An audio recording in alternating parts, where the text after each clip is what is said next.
ॐ सहना भवतु सहनौ भुनक्तु सह वीर्यं करवावहै तेजस्विनावधीतमस्तु मा विद्विषावहै। ॐ शान्ति शान्ति शान्तिः। ॐ पूर्णमदः पूर्णमिदं पूर्णात् पूर्णमुदच्यते पूर्णस्य पूर्णमादाय पूर्णमेवावशिष्यते। ॐ शान्ति शान्ति शान्तिः। श्रुतिस्मृतिपुराणानाम् आलयं करुणालयं नमामि भगवत्पादं शङ्करं लोकशङ्करं।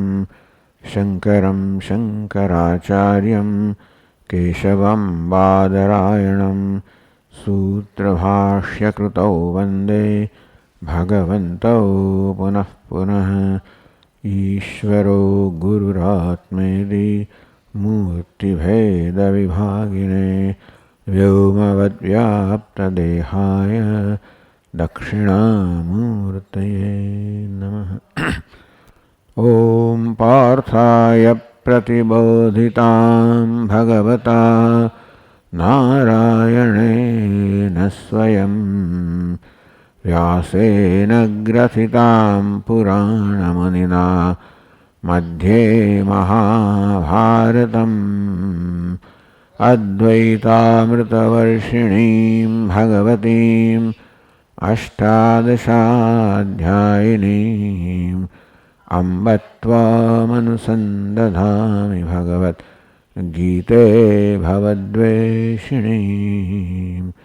यं ब्रह्मा वरुणेन्द्ररुद्रमरुतः स्तुन्वन्ति दिव्यैस्तवैः वेदैः साङ्गपदक्रमोपनिषदैः गायन्ति यं सामगाः ध्यानावस्थिततद्गतेन मनसा पश्यन्ति यं योगिनः यस्यान्तन्न विदुःसुरासुरगणाः देवाय तस्मै नमः।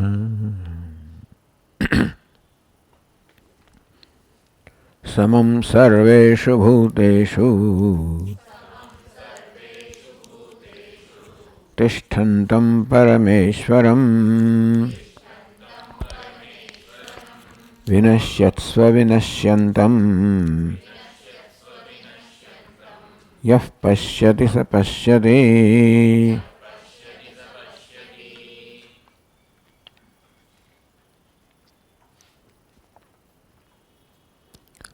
पुनरपि तद्विवेकदार्ढ्यार्थं दार्ढ्यार्थम આગળના શ્લોકમાં પુરુષ પ્રકૃતિનો વિવેક તો કયો? પુરુષમ પ્રકૃતિમ ચૈવ વગેરે એવં વેત્તિ પુરુષમ પ્રકૃતિમ ચ ગુણૈः સહ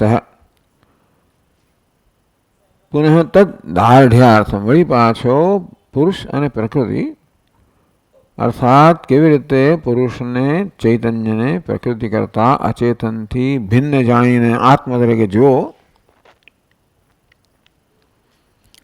એ સૌથી મહત્વની વસ્તુ છે. એ જ સર્વશાસ્ત્રનું શિક્ષણ છે, ઉપદેશ છે. અને માટે વળી એને ફરી દૃઢ બનાવવા માટે તત્તન્યદ વિશેષણ તે વિશેષણો પુરુષ માટેના વિશેષણો પ્રકૃતિ માટેના વિશેષણો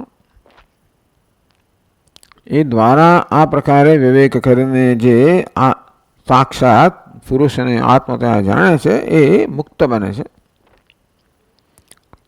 કારણ કે આ જ્ઞાન એટલું આ વિવેક જ્ઞાન સર્વ મહત્વનું છે, મુક્તિ પ્રાપ્ત કરાવનારું છે, અર્થાત મનુષ્ય જે ઈચ્છે છે એ પ્રાપ્ત કરાવનારું છે. એટલે ફરી ભગવાન આ શ્લોકમાં 27 શ્લોકમાં કે સમમ સર્વેષુ ભૂતેષુ તિષ્ઠન્તમ પરમેશ્વરમ સર્વેષુ ભૂતેષુ સમમ તિષ્ઠન પરમેશ્વરમ યઃ પશ્યતિ. બધા જ ભૂતોમાં, પ્રાણીઓમાં ભવંતી ઇતિ ભૂતાની,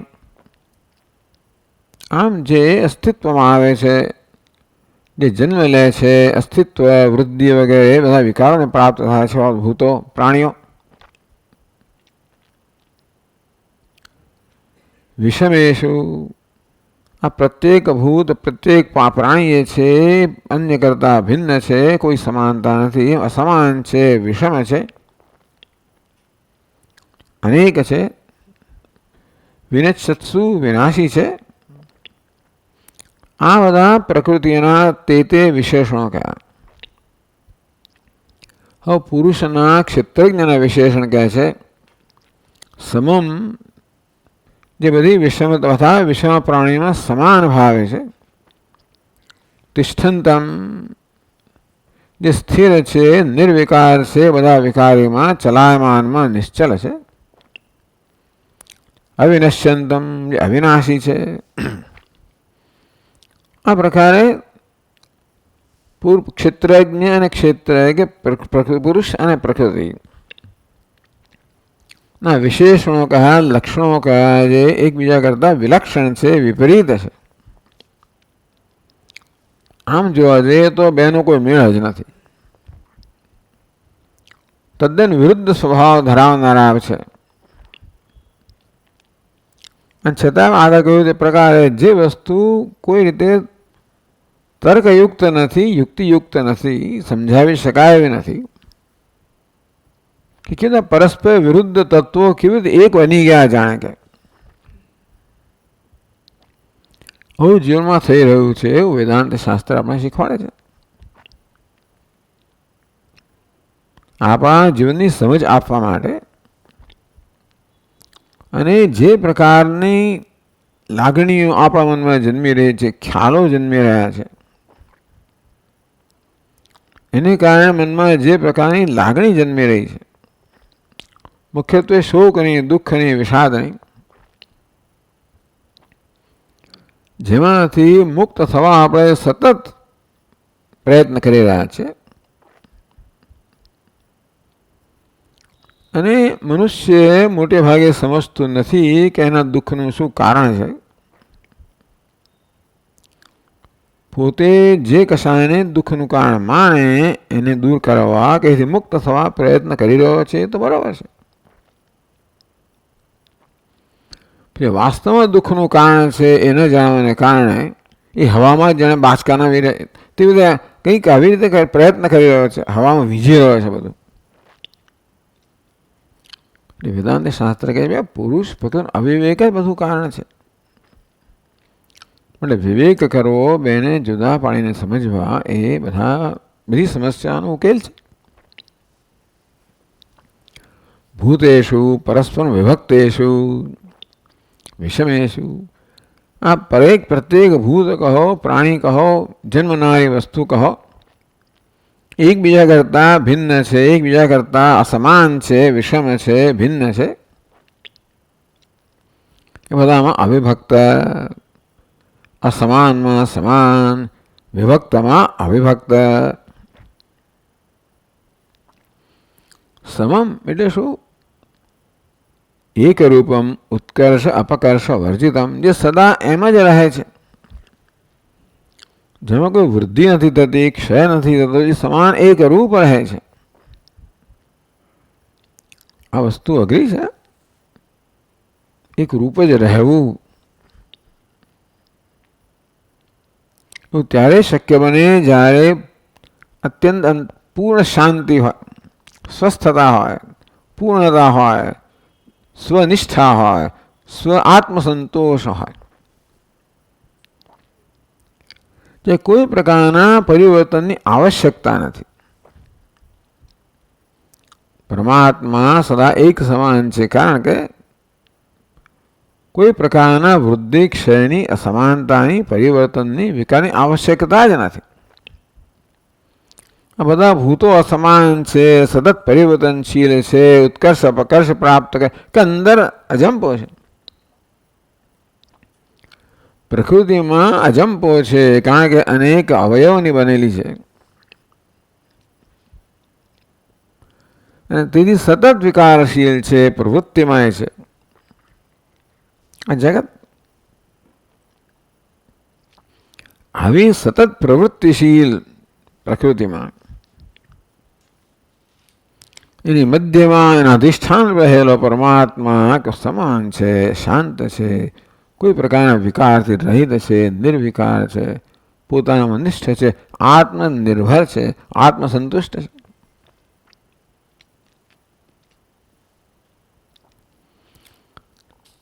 સમરસમ નિર્વિશેષમ, એક જ સમાન રસ ધરાવનારો, નિર્વિશેષ સર્વવિશેષતાથી મુક્ત.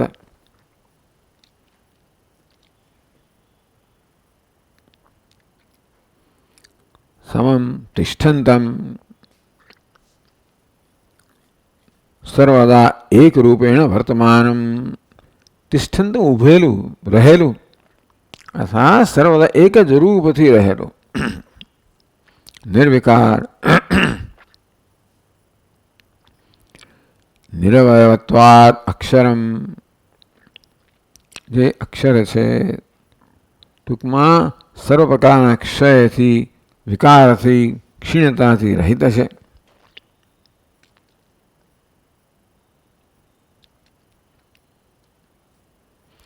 અશરીરમ શરીરેષુ અનવસ્થેષુ અવસ્થિતમિતિ શ્રુતે, બધા શરીરમાં જે અશરીરી છે, અસ્થાયીમાં સ્થાયી છે.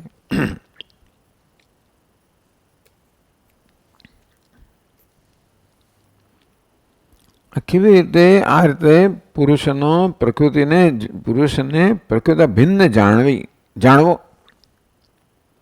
ભિન્ન છે નસીબ જોગે, એક થઈ ગયો ને થઈ પણ ના શકે, છતાં જાણે કે અવિવેકના એક થાય એવો આપણે ભ્રમ સેવીએ છીએ અને મારે એ ભ્રમથી જ મુક્ત થવાનું છે.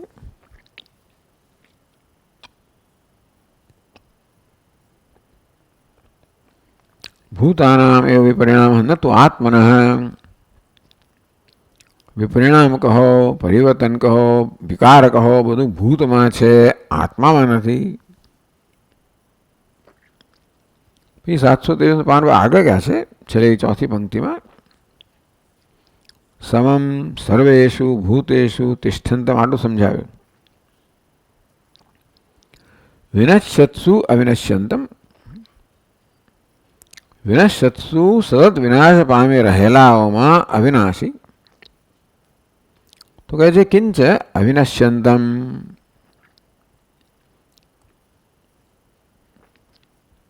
જે અવિનાશી છે. કોની મધ્યમાં? વિનશ્યત્સુ, વિનાશ, સતત વિનાશ પામી રહેલા ભૂતોની મધ્યમાં રહેલું અવિનાશી. જનિમત્વા ભૂતેષુ નશ્યત્સુ સત્સુ, બધા નાશ પામી રહેલા છે ત્યારે. સાતમી વ્યક્તિ સતી સપ્તમી, જે કંઈ જન્મ્યું છે એ નાશ પામી રહ્યું છે, એટલે વિકારને પામી રહ્યું છે, નશ્વર છે, નાશ પામી રહ્યું છે. કારણ કે જન્મ એ પહેલો વિકાર છે, નાશ એ અંતિમ વિકાર છે. નશ્યત્સુ સત્સુ સ્વયં અવિનશ્યંતમ, જન્મ વિકાર વર્જિત નિત્યમ. છેલ્લો વિકાર કયો છે? વિનાશ. વિનશ્યતિ, અવિનશ્યંતમ અર્થાત છેલ્લો વિકાર વિનાશ છે રહિત. છેલ્લો વિકાર ના તો કોઈ વિકાર ના હોય, પહેલો વિકાર હોય ને બીજો ના હોય ના બને. તો અવિનાશી છે, મળે જન્મ પણ નથી. અને કહેવાય નિત્ય જે હતું છે ને રહેશે, અર્થાત કાળની મર્યાદાથી પર, કાળના પ્રભાવથી પર. આ જન્મથી મળીને વિનાશ સુધીના બધા વિકારો કાળની અસરને કારણે છે, નિત્ય છે. તો આવી જાતે આ પુરુષ કે આત્મા નિત્ય છે. એને માટે આપણી પાસે કોઈક પુરાવો છે, અનુભવ છે ખરો? નિત્ય હોય ને તો સતત કંઈક આપણને એનો અણસાર આવો જોઈએ ને, તો કે હા સુષુપ્ત સર્વભૂત પ્રલય, બે અવસ્થામાં, આપણી સુષુપ્તિમાં કે ભગવાનની સુષુપ્તિમાં. સુખમ અસ્વાપ સમિતિ આત્મ સદભાવ અવગમાત આત્મનિત્યત્વે પ્રત્યક્ષમ. તો બધા જ ભૂતનો પ્રલય થઈ ગયો, સુષુપ્તિમાં કોઈ ભૂત નથી. અને ત્યારે આત્મા છે. શા પછી કહો છો સુષુપ્તિમાં પણ હું હતો? સુખમ અહમ અસ્વાપસમ, હું સારી રીતે સુખેથી આનંદથી સૂતો, નિરાતે ઊંઘ્યો. આ હુંનું હવા પણ તો આપણા અનુભવનો વિષય છે, એને પ્રત્યક્ષ કહેવામાં આવે. આમ સદભાવ આત્મ સદભાવ અવગમાત. આપણે જાણીએ છીએ કે હું હતો. આમ સવારે તો હું સુખેથી સૂતો હોય તો ખરો, પ્રત્યભિજ્ઞા પણ છે કે હું જે સૂતો હતો એ જ જાગ્યો. આ પ્રકારે પોતાના સાતત્યનું ભાન છે આપણને. એ નોંધ લેતા હોઈએ ન લેતા હોઈએ છતાં પણ રાગ સ્વાપસમ, હું જે હતો તે જ ઉઠ્યો, ઊંઘતો હતો તે. એથી પ્રભુ સમયે આત્મા તો એ રીતે પ્રભુ ઉઠી ત્યારે આવેલી જાતની પ્રત્યભિજ્ઞા છે, પ્રેત પ્રત્યભિજ્ઞા એ. એ પરથી આપણને અહીંયા અનુમાન કહે છે, યુક્તિ કહે છે. એટલે જે આપણા અનુભવ થઈ રહ્યા છે એ પરથી આપણે શું તારણ કાઢી શકીએ? આત્મા નિત્ય અજત્વાતીત અનુમાનમ. આત્મા તો હું નિત્ય છું, અજત્વાત અજન્મ, જેનો જન્મ નથી. અવિનાશી અરે આત્મા એથી સ્વદિશ્ય પ્રમાણમ. બૃહદારણ્યક કહે છે, યાજ્ઞવલ્ક્ય ઋષિ કહે છે મૈત્રેયને, અવિનાશી એવા અરયમ આત્મા. હે મૈત્રેય, આત્મા અવિનાશી છે, અવિનશ્યંતમ. તતઃ એવ એટલે કે પરમેશ્વર, એટલે આ પરમેશ્વર જે વિશેષણ છે પછી સમજાવે છે. સમમ સર્વેષુ ભૂતેષુ તિષ્ઠંતમ અવિનશ્યંતમ, આટલું કયા પછી પરમેશ્વરમ. એ આત્મા કહ્યું છે પરમેશ્વર છે. તો પરમ ઈશ્વર પરમેશ્વર એ પ્રકારે સમજાવવામાં આવ્યું. પરમશ્ચ ઈશ્વરશ્ચ પરમેશ્વર. તો પહેલા પરમ છે, દેહેન્દ્રિય પ્રાણ મનોબુદ્ધિ અવ્યક્તેભ્ય પરમમ. પુરુષ કહો, આત્મતત્વ કહો, ચૈતન્ય કહો, ઉપાધિ તો કે દેહ, ઇન્દ્રિય, પ્રાણ, મનો, બુદ્ધિ, અવ્યક્ત, આ વ્યક્તિ અને સ્પષ્ટ સર્વ ઉપાધિ એમાંથી બનેલી છે. એ બધા કરતા પરમ.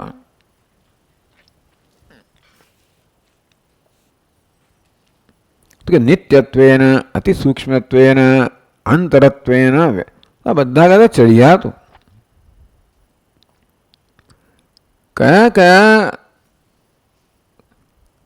કયા કારણોસર ચડિયાતું છે?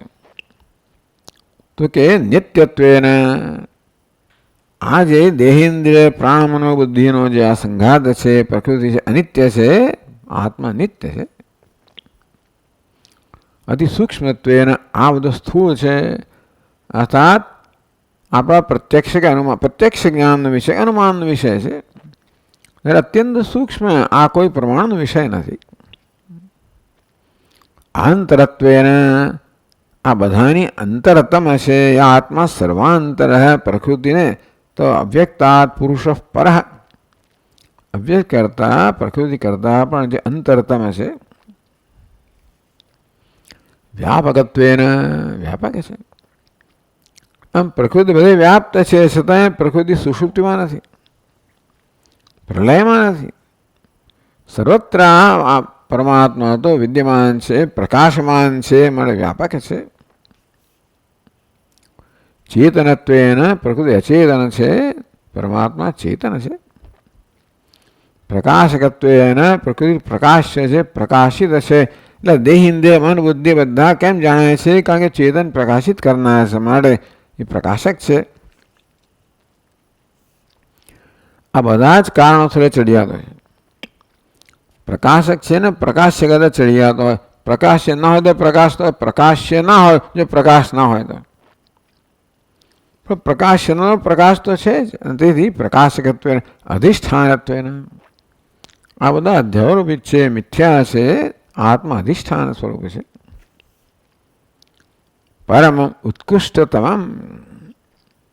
આ પ્રકારે આ આત્મતત્વ ઉત્કૃષ્ટતમ છે.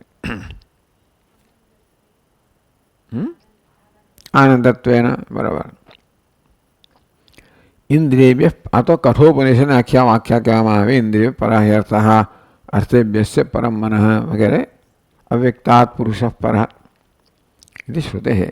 એ ત્યાં સ્પષ્ટ કહેવામાં આવ્યું અવ્યક્ત કે બધા કરતા અવ્યક્ત ચડિયાતો છે. અવ્યક્તાત પુરુષ પર અવ્યય કરતા પણ પુરુષ ચડિયાતો છે, આંતરતમ છે વગેરે. જે પરમમ છે, બીજો કેવો છે ઈશ્વરમ, પરમેશ્વરમ. જે પરમ પણ છે ને ઈશ્વર પણ છે. પરમ અર્થાત સર્વોત્કૃષ્ટ છે. ઈશ્વર છે તો કે ઈશનશીલમ, ઈશન કરવું, બધું શાસન કરવું જેનો સ્વભાવ છે. અર્થાત જે હોવા માત્રથી શાસન કરે, સ્વભાવ ક્યારે કહેવાય? સ્વભાવ એને કહેવાય જેને વડે કોઈ પ્રયત્ન ના કરવો પડે. ઉષ્ણતા અગ્નિનો સ્વભાવ કહેવાય, કારણ કે ઉષ્ણ હવા માટે અગ્નિએ પ્રયત્ન ના કરવો પડે. તેમ ઈશ્વરમ ઈશનશીલમ, ઈશ ધાતુનો વર્ષ પ્રત્યે લગાવવામાં આવ્યો તો કે ઈશન શાસન કરવું જેનો સ્વભાવ છે. એટલે શાસન કરવાનો પ્રયત્ન નથી, એટલે સ્વભાવ ના કહેવાય. અને હવા માત્રથી શાસન થાય છે. ચુંબકવત સન્નિધિ માત્રેણ, તો જેવી રીતે લોહ ચુંબક સન્નિધિ માત્રથી લોખંડનો જાણે કે પ્રેરક બને, તેવી રીતે પ્રકૃતિ પ્રવૃત્તિ હેતુત્વ પરમાત્મા ચૈતન્ય પોતાના હવા માત્રથી પ્રકૃતિની પ્રવૃત્તિનો પ્રેરક બને. આ પ્રકારનું ઈશ્વરત્વ સન્નિધિ માત્રથી જે શાસન કરે છે, કોઈ પ્રયત્ન છે નહીં. તો રાજાદિવત, રાજા પણ શાસક કહેવાય, પરંતુ એ પ્રયત્નપૂર્વક શાસક છે.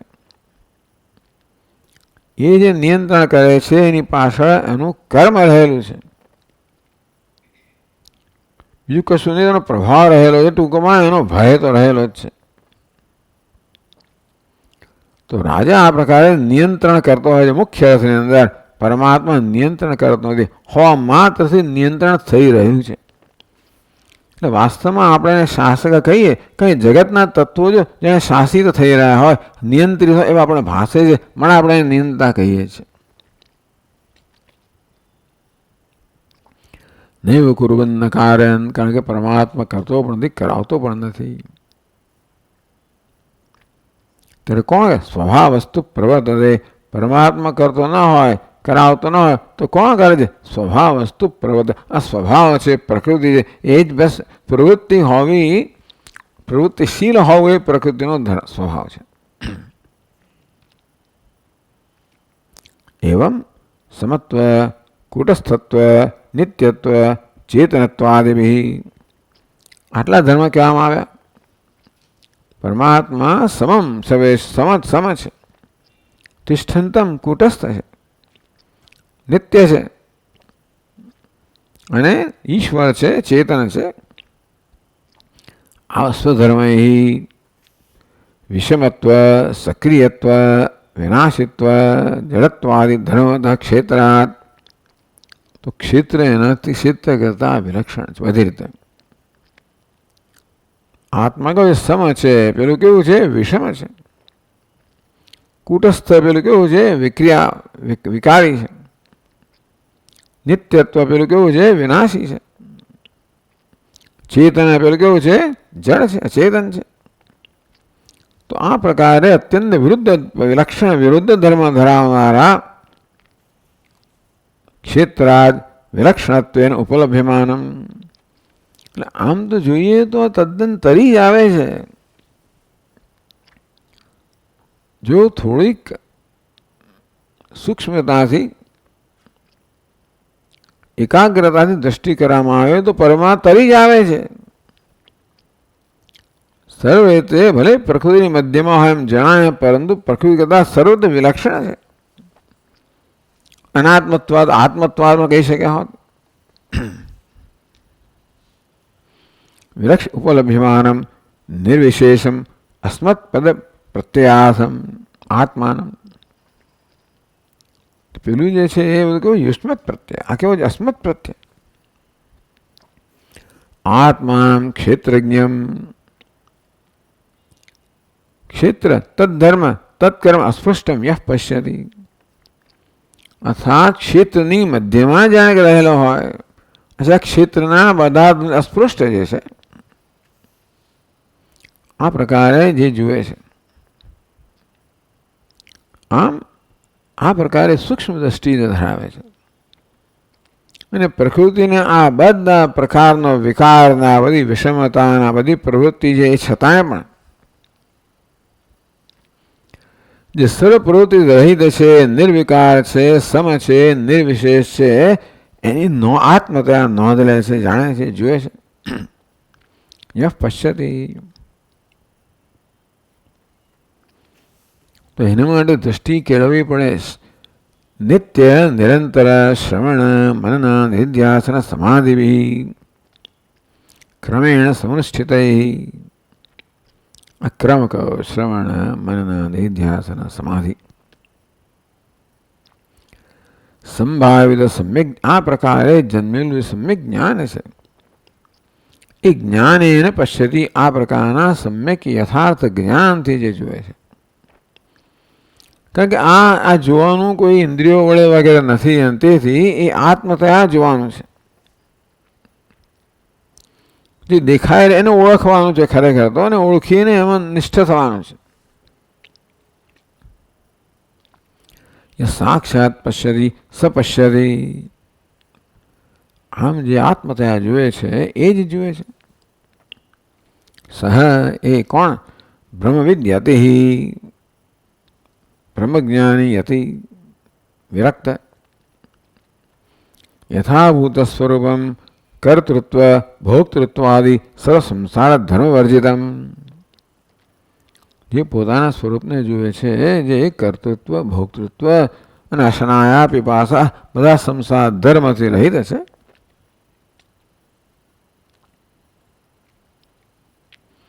સર્વોપાધિ વિનિર્મુક્તમ.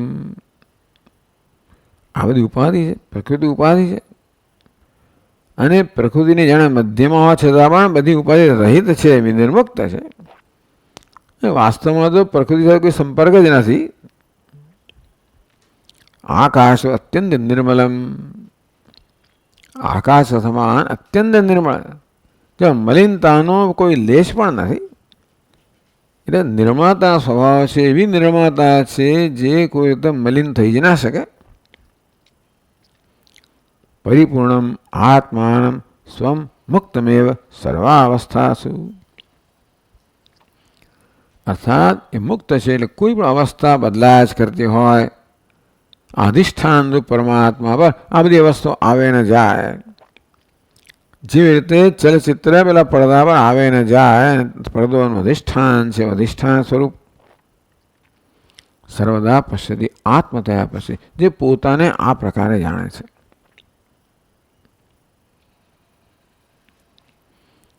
નતું અન્ય, તે જ યહ પશ્યતિ સહ પશ્યતિ, એ જ જુએ છે. અન્ય શ્રવણમાં સમગ્ર આત્માને મુક્તમ પશ્યતિ ઇત્યર્થ. ટૂંકમાં બધું જ કરવું પડે. શ્રવણ મનન નિધિધ્યાસન બધી વસ્તુઓ. એતેન ઘટમઠાદિષુ આકાશસ્યૈવ બ્રહ્માદિ સ્તંભાંત શરીરેષુ આત્મનો વ્યાપકત્વમ. ફરી પાછું કહ્યું, જેવી રીતે ઘટપટ મઠ વગેરે અંદર આકાશ કેવું છે તો કે વ્યાપક છે, સમ છે, અસંગ છે, નિત્ય છે, નિષ્ક્રિય. એટલે આકાશ બહુ સુંદર દૃષ્ટાંત આપ્યું. બધા પાત્રો છે ઘટપટ મઠા બધામાં આકાશ કેવું છે તો કે વ્યાપક છે, સમ છે, અસંગ છે, નિત્ય છે, નિષ્ક્રિય છે, પૂર્ણ છે. એની રીતે તે પ્રકારે બધા જ ભૂતો જે આકાશ એ ઘટપટની જે ઉપાધિ છે બધામાં. બ્રહ્માદિ સ્તંભાંત શરીરેષુ, એ ઉપાધિ કે છે આ દેહ જ ઉપાધિ, દેહિન્દ્ર પ્રાણ મનોબુદ્ધિ રૂપી ઉપાધિઓ બધી એમાં વ્યાપક છે, સમ છે, અસંગ છે, નિત્ય છે, નિષ્ક્રિય છે, પૂર્ણ છે.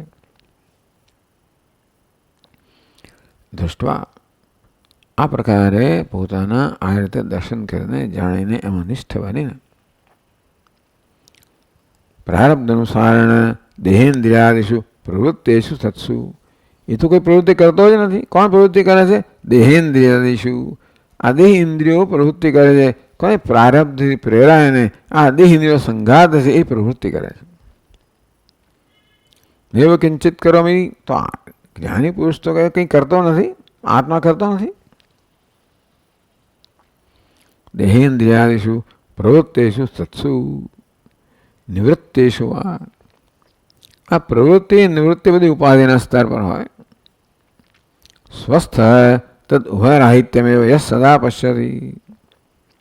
કે સર્વ પ્રવૃત્તિ નિવૃત્તિ આ બધી ઉપાધિમાં છે, બધામાં હું તો નિત્ય મુક્ત છું, દ્રષ્ટા છું. પ્રવૃત્તિ નિવૃત્તિ પણ મુક્ત છું. આ પ્રકારે સદા પોતાના દર્શન કરે છે. એટલે કે પ્રવૃત્તિ ન કરતો હોય ત્યારે દર્શન કરતો હોય, પણ જ્યારે પ્રવૃત્તિ થતી હોય ત્યારે પણ પોતાના આ પ્રકારના દર્શનમાં નિષ્ઠ છે. આ વિવેક સ્પષ્ટ છે કે બધી પ્રવૃત્તિ નિવૃત્તિ ઉપાધિના સ્તરે જ છે અને હું કોઈ સંકળાયેલો જ નથી. હું નિત્ય મુક્ત શુદ્ધ છું. મારા પોતાના સ્વરૂપ મહિમા પ્રતિષ્ઠિત છું. સર્વદા પછી સ્વયં અવિકારાત્મના પૂર્ણવૃત્ત્યા તિષ્ઠતિ. નિર્વિકાર છું, પૂર્ણ છું, આ પ્રકારે જે સ્થિત છે. સેવ જીવન મુક્ત સૂચિતમ ભવતી યહ પશ્યતિ સ પશ્યતિ. આ જીવન મુક્ત છે એવું ભગવાન કહેતા સૂચિત થયું.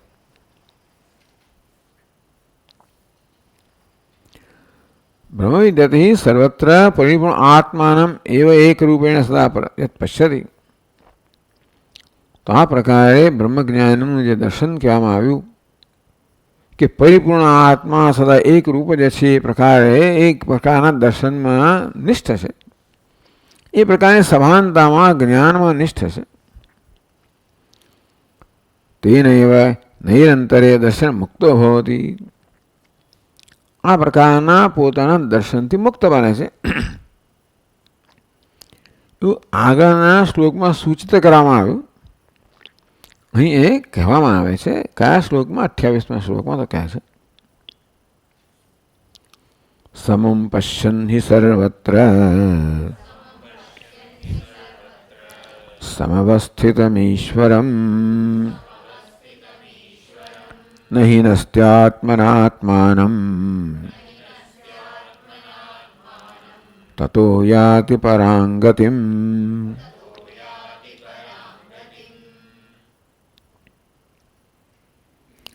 તતો યાદિ પરાંગતિ, તે કારણે પરાગતિને પ્રાપ્ત કરે. એમ કે મુક્તનું વર્ણન કરવામાં આવ્યું.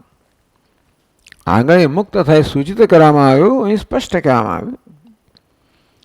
એ મહાપુરુષનું જે વર્ણન સમમ પશ્યની સર્વત્ર, જે દર્શન આગળના શ્લોક કહેવાનું, એ શ્લોકનો અહીંયા વળી પછી અનુવાદ કરે છે. તો સર્વત્ર સમમ સંવિસ્તૃતમ ઈશ્વરમ પશ્યન. આ પ્રકારે સર્વત્ર સમ અવસ્થિતમ, સમાન ભાવ અવસ્થિત ઈશ્વરને સમમ પશ્યન, સમાન સમતા દર્શન. જે આગળ કહેવામાં એ પાછું આ પહેલી પંક્તિમાં કહેવામાં આવ્યું. એ ટીકાકાર કહે છે શ્રવણ મનનાદેવી સમુત્પન્ન વિજ્ઞાનેન. એક તો નક્કી જ છે કે આ વિજ્ઞાન તો શાસ્ત્રના શ્રવણથી થાય, મનથી એના સંશયો દૂર થાય, નિધ્યાસે દેહાત બુદ્ધિ દૂર થાય, સમાધિ તેમાં નિષ્ઠા પ્રાપ્ત થાય. જોકે નિધિધ્યાસનને આપણે સમાધિ જુદી નથી ગણતા. ચાલો નિધિધ્યાસન છેવડે એમાં પરિણામે પ્રયત્ન વગર, નિધિધ્યાસનમાં પ્રયત્ન હોય, પ્રયત્ન વગરની અવસ્થાને સમાધિ કહો. ઇદમેવ અહમ અસ્મી ઇતિ અપરોક્ષીકૃત આત્મતત્વ હૈ. ઇદમેવ, આ જ આત્મા હું છું. એ અપરોક્ષ છે ને, એ અપરોક્ષ આત્મતયા અનુભવ છે પુરુષનો. યતિ સર્વત્ર સમવસ્થિતમ ઈશ્વરમ સમમ પશ્યન. સર્વત્ર એ જ બ્રહ્માદિ સ્તંભ પર્યંતેષુ ભૂતેષુ બધા જ ભૂતોમાં સમઅવસ્થિતમ સમ્યક અવસ્થિતમ સમાન ભાવે અવસ્થિત એમ પણ કહેવાય. તો કહે છે બહિરંતસ્ય સર્વતઃ સમ્યક અવસ્થિતમ સમ અવસ્થિતમ ઉત્કર્ષ અપકર્ષ રાહિત્યને એક રીત્યા અવસ્થિતમ. તો સમાન ભાવે જે રહેલું છે, સમાન અર્થાત જેનામાં વૃદ્ધિ ક્ષય થતો નથી, ઉત્કર્ષ અપકર્ષ થતો નથી, એક રીત્યા અવસ્થિતમ બસ એક જ રીતે રહે છે, નિર્વિકારતા રહે છે. ઘટમઠાદિશુ આકાશવત જેમ કટપટ મથમાં, એટલે પટ નથી કહેતા, પટ નામનું તો કોઈ પાત્ર નથી જે આકાશને મર્યાદિત કરે, એટલે મેં ઘટમઠ જ કહ્યું. ઘટપટમાં તો પ્રસિદ્ધ છે. આકાશવત નિરંતરેણ વ્યાપ્ય, આમ સર્વત્ર વ્યાપક, વ્યાપ્ય એટલે કે પ્રકાશમાન કરે ને, પ્રકાશિત કરે ને. અવસ્થિતમ સમ્યક અવસ્થિતમ સમઅવસ્થિતમ. સમ્યક એટલે ઉત્કર્ષ અપકર્ષ રહિત, અને નૈરંતર્યેણ વ્યાપ્ય અવસ્થિતમ અથવા સમમ એકરસમ નિર્વિશેષમ ઈશ્વરમ સમસ્તમ ઈશ્વરમ. રવિવત્સર પ્રાણી પ્રવૃત્તિ કારણ એ કયું ઈશ્વર? ટૂંકમાં સન્નિધિ માત્રથી બધાનું શાસન કરવું, સન્નિધિ માત્રથી બધાની ચેષ્ટા કે પ્રવૃત્તિનું કારણ બનવું. જેમ લોહ ચુંબક સન્નિધિ માત્રથી લોખંડની કરવસોની પ્રવૃત્તિનું કારણ બને છે. અથવા અહીં કહ્યું સૂર્ય જેવી રીતે હવા માત્રથી આ જગતની પ્રવૃત્તિનું કારણ બને છે, પ્રેરક બને છે. આત્માનમ પરિપૂર્ણ પશ્યન, આ પ્રકારે આ પરિપૂર્ણ આત્માનું દર્શન કરે ને, હિ યસ્માત કારણાત આત્માનમ સ્વ આત્મના સ્વયં ન હિનસ્તી ન નિહંતી. હવે સ્વયં પોતાની હત્યા કરતો કે સ્વયં પોતાને ઈજા કરતો અટકી જાય છે. આ જ્ઞાની પુરુષ સ્વયં પોતાની ઈજા કરતો નથી. એનો અર્થ એ થયો કે અજ્ઞાની પુરુષ સતત પોતાની ઈજા કર્યા જ કરે છે, પોતાનો તિરસ્કાર કર્યા કરે છે. પોતાના પર આ પ્રકારે પ્રકૃતિ ધર્મ અધ્યારોપ કરીને, પોતાને અલ્પ માનીને, સુખી દુઃખી માનીને, પોતાને અસંતોષ સેવતો હોય, પોતાનો અસ્વીકાર કરતો હોય, પોતાનો તિરસ્કાર કરતો હોય, એ પ્રકારે પોતાનું હનન કરે છે, એ પ્રકારે પોતાને સતત ઈજા કરે છે, એમ કહેવાય. અહીં પૂર્ણ આત્મ સ્વીકાર છે. જ્યારે આ પ્રકારે સમમ પૂર્ણતયા આત્માનું દર્શન થયું, ઉત્કર્ષ અપકર્ષ વર્જિતમ એક રીત્યા નૈરંતરેણ વ્યાપ સ્થિતમ. આ પ્રકારે પોતે નિર્વિકાર છે, નિર્વિશેષ છે, પરિપૂર્ણ છે. એ પ્રકારે આત્માના દર્શનથી સંપૂર્ણ આત્મ સ્વીકાર છે. એને આપણે અહિંસા કહીશું. જ્યાં જેટલે અંશે સ્વીકાર છે એટલે અવશ્ય અહિંસા છે. એ સ્વીકાર માત્ર કે વર્તનનું જ નામ નથી, સ્વીકાર તો અંદરની ભાવનાનું નામ છે, જે વળી પાછી દ્રષ્ટિમાંથી આવે છે. અન્યને પોતાના કરતાં ભિન્ન જોઈએ એટલે કંઈક અસ્વીકાર થઈ જ જવાનો છે. ત્યાં ભેદ દ્રષ્ટિ છે, ત્યાં અસ્વીકાર છે, ત્યાં હિંસા છે, સૂક્ષ્મ સ્તરે. આત્મોપમીને સર્વત્ર સમમ પશ્યતિ અર્જુન. જો આત્મ ત્યાં જ્યાં દર્શન કરે ત્યાં જ પૂર્ણ સ્વીકાર છે, ત્યાં પૂર્ણ અહિંસા છે. પહેલા માણસ પોતાની હિંસા કરે છે, એ દ્વારા અન્યની હિંસા કરે છે. આ પહેલી આધ્યાત્મિક હિંસા થઈ. પોતાના અજ્ઞાનને કારણે, આત્માના અજ્ઞાનને કારણે આત્મા પર જે અધૂરપ કલ્પતાનો અધ્યારોપ કરવામાં આવીને આત્મા વિશે પોતાનો અસંતોષ સેવવો, એમ કરીને પોતાનો સ્વીકાર ન કરવો, પોતાનો આદર ન કરવો, ત્યાંથી હિંસાની શરૂઆત થઈ. એ પોતાનો અનાદર જેમ જેમ વધતો જાય તેમ તેમ મનની અંદરનો હિંસક ભાવ વધતો જાય. આ બહારની બધી હિંસા તો આંતરિક હિંસામાંથી જ પરિણમે છે. આત્મહિંસા, આધ્યાત્મિક હિંસા. એમાંથી પછી મનના સ્તરે, વિચારોના સ્તરે ક્રોધ છે, માત્સર્ય છે, લોભ છે, અશુભ મતિ છે, બધું થાય. પછી વાણીના સ્તરે આવે, એમાંથી વર્તનના સ્તરે આવે. આ બધી હિંસાનું મૂળ ક્યાં છે?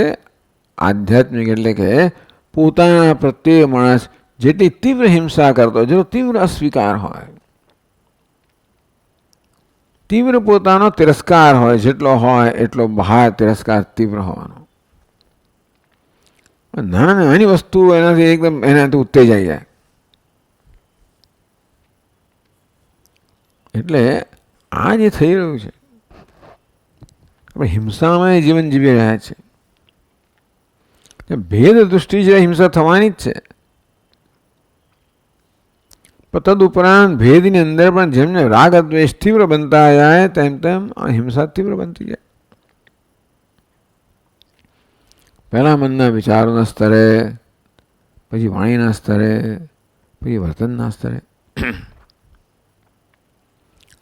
અહીં સંપૂર્ણ શાંતિ છે, કોઈ આંતરિક સંઘર્ષ નથી. જેટલો પોતાનો અસ્વીકાર છે એટલો આંતરિક સંઘર્ષ છે, અને એટલો જીવનમાં સંઘર્ષ છે. પોતાનો સ્વીકાર છે, પોતા સાથે સ્વસ્થ છીએ, કમ્ફર્ટેબલ વિથ માય સેલ્ફ, હું સ્વસ્થ છું, મારાથી પ્રસન્ન છું. ધ પ્લીઝડ સેલ્ફ, હું પ્રસન્ન આત્મા છું. જેટલી આંતરિક પ્રસન્નતા છે એટલી અહિંસા છે, અને પૂર્ણ પ્રસન્નતા પૂર્ણ અહિંસા. આત્મા આનંદ સ્વરૂપ છે, એને માટે ખરેખર તો કોઈ હિંસા હોવી જ ન, પ્રસન્નતા જ હોવી જોઈએ, આંતરિક સંપૂર્ણ સંતોષ જ હોવો જોઈએ. પણ અજ્ઞાનને કારણે બધું થાય છે. અર્થાત આધ્યાત્મિક હિંસાનું કારણ તો અજ્ઞાન જ છે અને અધ્યારોપ છે. આ બધું દૂર થઈ ગયું. એ મહાપુરુષ હવે ન હિનસ્તી ન નિહંતી આત્માનમ આત્મના. હવે પોતે પોતાની જાતે પોતાનો તિરસ્કાર કરતો નથી, પોતે પોતાની જાતે પોતાની ઈજા કરતો નથી. એ ન હોય તો બહાર હિંસા હોવાની જ છે. ત્યાં શંકરાચાર્ય મહારાજ સમજાવે કે હિંસા બધી રીતે, ટૂંકમાં જેને આત્માની હિંસા થઈ રહી છે, આ દેહને આત્મા માનું છું એની હિંસા થઈ રહી છે. આ મનુષ્ય દેહ પ્રાપ્ત થયો છે મોક્ષના સાધન માટે, એને ભોગમાં ઉપયોગ કરવો એની હિંસાથી દુરુપયોગ થયો. અને એ વસ્તુનો દુરુપયોગને પણ હિંસા કહેવાય. સર્જનની છરીનો આપણે પેન્સિલ છોડનો ઉપયોગ કરીએ તેમ, અથવા તો પારસમણીની ચટણી વાટવાનો ઉપયોગ કરીએ, તેવી રીતે આ દેહ મનુષ્ય દેહ પારસમણી સમાન છે. એનો આપણા ભોગમાં ઉપયોગ કરીએ એ પ્રકારે એનો તિરસ્કાર થાય છે, એની હિંસા થાય છે. તો શંકરાચાર્ય મહારાજ કહે એક દેહની હિંસા કરે, બીજો પ્રાપ્ત કરો. એની કારણ કે આના સંસ્કાર ચાલુ રહે છે ને. આત્માની હિંસા થઈ રહી છે કે આત્મ તિરસ્કાર થઈ રહ્યો છે, અસ્વીકાર થઈ રહ્યો છે. એ પ્રકારે કેવું મનુષ્યનું જીવન અજ્ઞાનને કારણે, ભ્રમને કારણે, અધ્યારોપને કારણે, અધ્યાસને કારણે કે હિંસામય છે. નહીં નસ્તી, આ બધી હિંસાથી મુક્ત થાય છે. સ્વયમેવ સસ્ય હનન ન કરોતી, પોતે પોતાની ઈજા પહોંચાડતો નથી. તો ભાઈ આ ઈજા વળી શું છે? પોતાનું હનન કરવું શું કહે છે? આત્મના આત્મનો હનનમ નામ. પોતે જ પૂજાનું હનન કરવું, ઈજા પહોંચાડવી એટલે શું? નિષ્ક્રિયસ્ય નિસંગસ્ય નિરાકારસ્ય નિર્લેપસ્ય ચ આત્મન. વાસ્તવમાં જે નિષ્ક્રિય છે, નિસંગ છે, નિરાકાર છે, નિર્લેપ એવો આત્મા, સ્વસ્ય આત્મા એટલે સ્વસ્ય પુનઃ દેહેન્દ્રિયાદિ તાદાત્મ્ય અધ્યાસેન. આમ અન્યોન્ય અધ્યાસને કારણે કરતાહમ ભોગતામ, આ પ્રકારનો ખ્યાલ એ હિંસાનો પ્રારંભ. પોતાને આ રીતે માનો કરતા હમ ભોગતા હમ સુખી દુઃખી શિષ્ટો ભ્રષ્ટ સુકૃતિ દુષ્કૃતિ ઇત્યાદિ તદ્ધર્મ તત્કર્મ આરોપણ કૃત્વા. જે આત્માના ધર્મ નથી, આત્માના કર્મ નથી, એનો બધો આરોપ કરવો.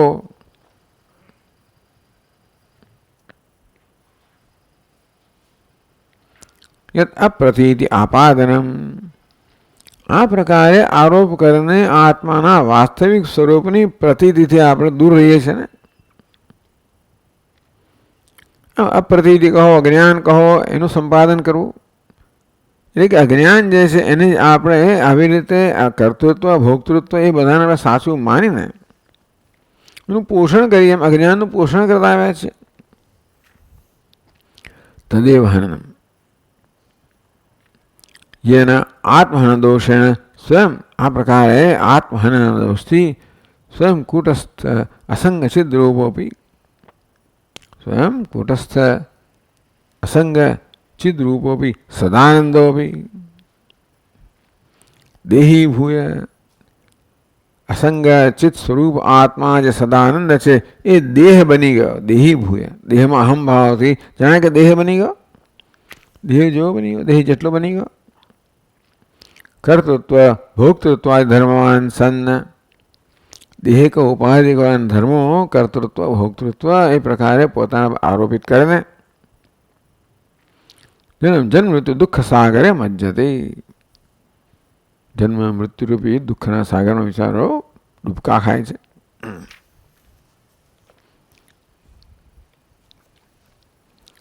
તો એ આત્મહનન, તો આવી જાતનું આત્મહનન નથી કરતો. અજ્ઞાન છે એમાંથી ભ્રમ જન્મે છે ને હનન છે.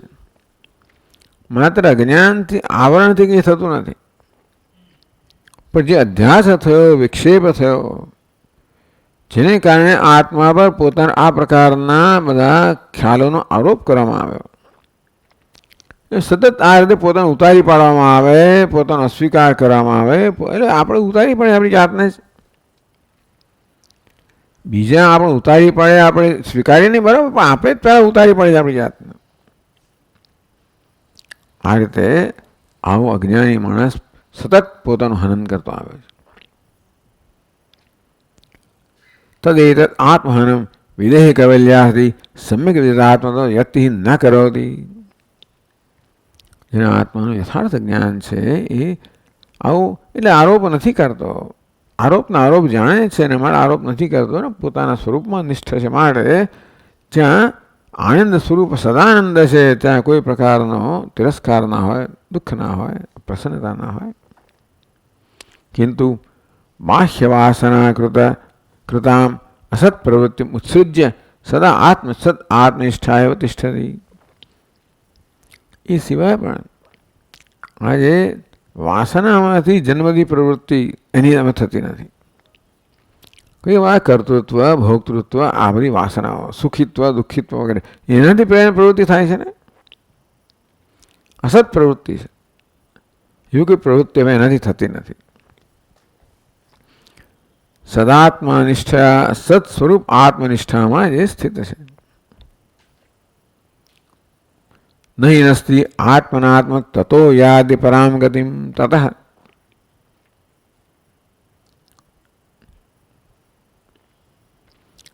સદાત્મ જ્ઞાન નિષ્ઠયા એવ નિરસ્ત અજ્ઞાન તત્ કાર્ય સન્ન. તે કારણે હવે એ પોતે પોતાનું હનન કરતો નથી. તે કારણે ત્યાર પછી કરતા તતઃ એટલે તે કારણે, તતો ત્યાર પછી પણ થાય, તથા તે કારણે એટલે કે સદાત્મ આ જ્ઞાન નિષ્ઠા એવા તો સત સ્વરૂપ આત્મજ્ઞાનમાં નિષ્ઠા હોવાને કારણે અજ્ઞાનમાં જન્મેલા બધા ભ્રમથી જે મુક્ત છે. પરામ ગતિમ યાતિ નિત્ય નિર્દિશય અનલક્ષણામ ગતિમ વિદેહ મુક્તિમ યાતિ પ્રાપ્ત નહોતી. એ જીવન મુક્તિ પ્રાપ્ત કરે છે અને દ્વારા પછી વિદેહ મુક્તિ પ્રાપ્ત કરે છે. તો છાંદોગ્યના વાક્ય બ્રહ્મ સંસ્થા અમૃતત્વમેતિ. આ પ્રકારે જે બ્રહ્મનિષ્ઠ છે એ અમૃતત્વને પ્રાપ્ત કરે છે. એથી બ્રહ્મનિષ્ઠ સેવ સ્વસ્વરૂપ આપાત સ્વસ્વરૂપ આપ સ્વરૂપાત અપ્રમાદ્યત યતે. આમ પોતાના સ્વરૂપથી પ્રમાદ કરતો નથી, સાવધાન રહેતો નથી. યતિને અમૃત સિદ્ધિ શ્રવણાત બ્રહ્મનિષ્ઠ, તો બ્રહ્મનિષ્ઠ અમૃતત્વને પ્રાપ્ત કરે છે. સર્વદા સ્વરૂપનિષ્ઠાયામ એવ તિષ્ઠત યતે મુક્તિ ઇતિ સિદ્ધમ. આ પ્રકારે પોતાના સ્વરૂપનિષ્ઠ છે એ મુક્ત થાય છે એવું ભગવાન કહે છે. અને એ વસ્તુ એ પ્રકારે ભગવાનના વાક્યથી અને શાસ્ત્રથી પણ સિદ્ધ થઈ. આ પ્રકારે અર્થ કર્યો. અથવા આનો બીજો પણ અર્થ થઈ શકે, થોડુંક જરા જુદો. સર્વેષુ ભૂતેષુ તિષ્ઠન્તમિતિ ન્યાયેન. સર્વભૂતેષુ સમસ્થિતમ સમ્યક ઉત્કર્ષકર્ષયિતેન બહિરંત સર્વવ્યાપ્ય સ્થિતમ ઈશ્વર મુક્તલક્ષણાત્માનમ સ્વસ્મિન સર્વત્ર એકરસમ પશ્યની યસ્માત આત્માનમ પરિણ્ય અસ્તિ. હવે બીજી રીતે કહ્યું કે પોતે કેમ પિતાની હિંસા કરે છે. આગળ કહ્યું કર્તા ભોક્તા સુખી દુઃખી શિષ્ટો ભ્રષ્ટ. બ્રાહ્મણોયમ શુદ્ધ શિષ્ટોયમ ભ્રષ્ટ ઇદમ શુદ્ધમ ઇદમ અશુદ્ધમ ઇતિ ભેદર્શનેન. એમાં કંઈ બહુ ફેર નથી કહ્યો. ટૂંકમાં પૂર્ણસ્ય આત્મ તિરોભાવમ એવ હિંસા એ કહ્યું. અપ્રતિથી કહ્યો કે તિરોભાવ, ટૂંકમાં આત્માનો તિરોભાવ કરવો. આ પ્રકારે પોતાને માનીને પોતાના વાસ્તવિક સ્વરૂપને ઢાંકી દેવું. સમ્યક દર્શ વિદ્વાન મોક્ષેચ્છયા સદા સર્વત્ર સમદર્શનમ અમુંચાન સંત એતદ ન કરોતી. આ પ્રકારે જે પોતાનો અને કે તેથી કોઈનો તિરસ્કાર ન કરે. પોતાનો તિરસ્કાર ન થાય તો કોઈનો તિરસ્કાર ન થાય. પોતાનો સ્વીકાર થાય બધાનો સ્વીકાર થાય. પોતાને પ્રેમ થાય તો બધાને પ્રેમ થાય. એટલે આ રીતે વેદાંત શાસ્ત્ર ઉત્તમ શિક્ષણ આપે છે. બધાને પ્રેમ કરવો હોય તો પહેલાં પોતાને પ્રેમ કરો. બધાનો સ્વીકાર કરો તો પોતાનો સ્વીકાર કરો. બધાને જાણો તો પોતાને જાણો. બધાને પ્રાપ્ત કરો તો પોતાને પ્રાપ્ત કરો. બહુ સહેલી વસ્તુ છે. આ પ્રકારે આ બહુ સરળ આપણને માર્ગ બતાવવામાં આવે, ઉપાય બતાવવામાં આવે.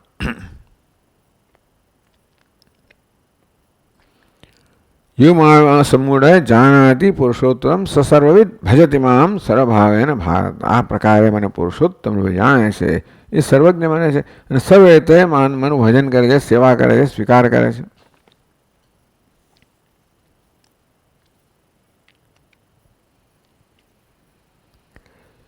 કિંતુ સર્વમિદમ અહમેવ ઇતિ સદા પૂર્ણમેવ આત્માનં પશ્યતિ. આ સર્વ હું જ છું એ પ્રકારે સત અભેદ દ્રષ્ટિથી પોતાની પૂર્ણતાના સતત દર્શન કરે છે. કારણ કે જ્યાં અન્ય બીજું છે ત્યાં મારી મર્યાદા આવી જાય. હું જ્યારે અન્ય કોઈ હોય એટલે હું મર્યાદિત થઈ ગયો, એટલે અપૂર્ણ થઈ ગયો. સર્વ હું જ છું ત્યારે મારી પૂર્ણતામાં કોઈ મર્યાદા નથી, એટલે પોતાને પરિપૂર્ણતા પશ્યતિ પૂર્ણમેવ આત્માનં પશ્યતિ. તતઃ એ તતઃ અહીંયા તથા તે નૈવ સર્વત્ર બ્રહ્મ દર્શનેન, તે કારણથી નિર્દગ્ધ ભેદ ગંધો ભૂતવા. બધા પ્રકારની ભેદ દૃષ્ટિ, એટલે હું તો ભેદ દૃષ્ટિ જન્મે છે ઉપાધિમાં અહમભાવથી, બાકી બધામાંથી હું જુદો પડી જાઉં છું. ન હોય ત્યારે પરિપૂર્ણતા સર્વત્ર અહમભાવ છે, ત્યારે કોઈ ભેદ દૃષ્ટિ નથી. મારે કોઈ પોતાની ભિન્ન છે જ નહીં. આમ તો જેટલો પ્રેમ પોતાને કરો તે બધાને થાય. ટૂંકમાં હું જે પ્રકારે મારા પ્રત્યે દ્રષ્ટિ કરું એ જ પ્રકારે સર્વાને દ્રષ્ટિ થાય. નિર્દગ્ધ ભેદ ગંધો ભૂતવા પરામ ગતિમ યાતિ. આ બધા ભેદના સ્પર્શથી પણ મુક્ત થઈને પરમ ગતિને પ્રાપ્ત કરે છે. યસ્માત સર્વત્ર પરિપૂર્ણ આત્માનં સર્વદા પશ્યન્નેવ વિદ્વાન મુક્તો ભવતિ. તસ્માત, કારણ કે આ પ્રકારે પરિપૂર્ણ આત્માનું સતત દર્શન કરવાથી વિદ્વાન મુક્ત બને છે. તસ્માત, તે કારણથી ક્વચિત પ્રમાદેનપી અનાત્મની તદ્ધર્મ તત્કર્મસુ અપી અહમ અમૈત્યાસો દુઃખ હેતુ વિજ્ઞાન ન કર્તવ્ય. ટૂંકમાં એ દ્વારા કહે છે કે આ પ્રકારે અનાત્મામાં કોઈ પ્રકારે આત્મભાવ ન કરવો, કારણ કે એમ કરવાથી છેવડા યતિ મુક્ત બને છે. તેથી સૂચિત મતલબ કે સાધકોને આ પ્રકારે કહેવામાં આવ્યું કે ભાઈ અનાત્મા એના ધર્મ વગેરે કશામાં આત્મભાવ ન કરવો, એ પ્રકારે સાવધાની રાખવી. એથી સૂચિતમ ભાવતી. ઓમ ઓમ પૂર્ણમદઃ પૂર્ણમિદં પૂર્ણાત પૂર્ણમુદચ્યતે પૂર્ણસ્ય પૂર્ણમાદાય પૂર્ણમેવાવશિષ્યતે. ઓમ શાંતિ શાંતિ શાંતિ. શંકરં શંકરાચાર્યં કેશવં બાદરાયણં સૂત્રભાષ્યકૃતૌ વંદે ભગવन्तौ પુનઃ પુનઃ. ઈશ્વરો ગુરુરાત્મેતિ મૂર્તિભેદવિભાગિને વ્યોમવદ્વ્યાપ્તદેહાય દક્ષિણામૂર્તયે નમઃ. ઓમ શાંતિ શાંતિ શાંતિ. શ્રી ગુરુભ્યો નમઃ. હરિ ઓમ.